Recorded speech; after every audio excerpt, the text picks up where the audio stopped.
Hot one today, and I'm not just talking about the old car there. It's pretty nifty. Well, nifty doesn't even begin to describe it really. Gorgeous. Sorry for the shaking. I'm folding up my tripod, multitasking as it were.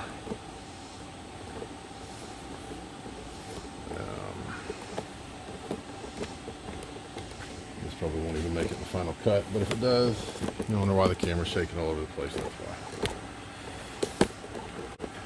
why. All right. Anyway, like I was saying, this is a what do you call I guess you call it a resto-mod.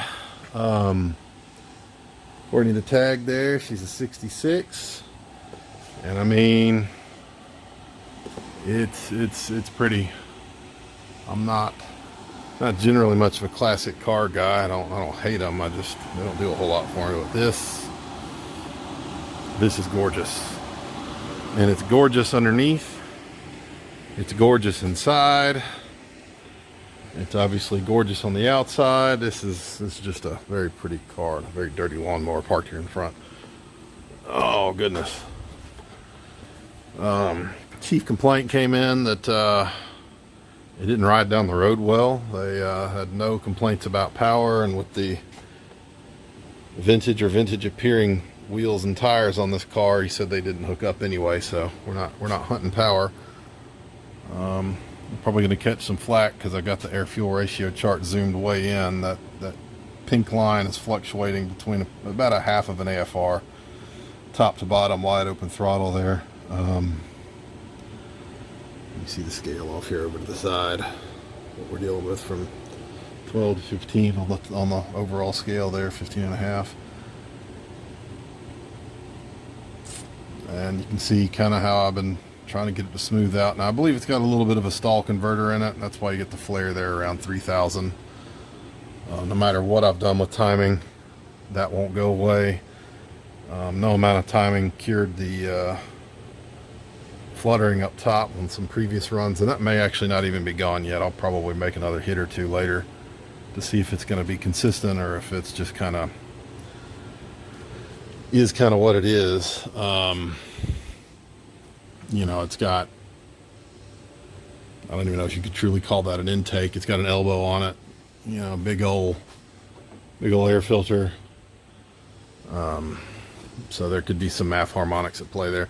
Did go through and smooth out the virtual VE table on this one, unlike some other cars that have had on here recently. It worked out pretty well.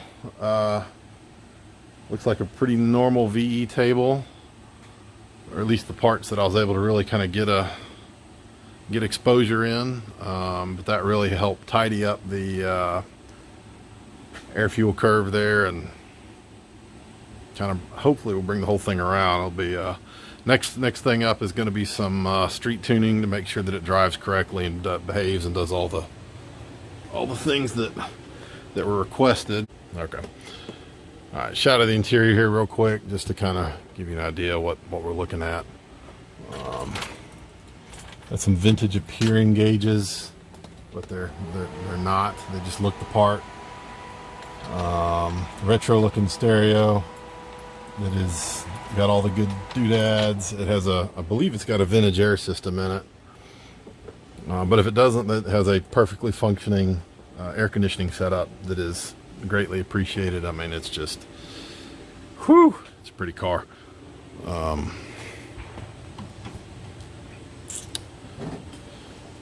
So yeah, you'll see video of this, and then I will probably have another video shortly after this that kind of gives a little bit of an update, state of the onion and whatnot. Just why I hadn't been putting videos out lately. I've been too busy. This is the short of it. It's really about all it's going to say, because I don't like to belabor the point. But anyway, is where we're at. I might get another video or two running down the road if I can figure out a way to mount the old camera here. Yeah, pretty cool stuff. It's not sometimes the LS swaps aren't in an old pickup truck, so that's always nice.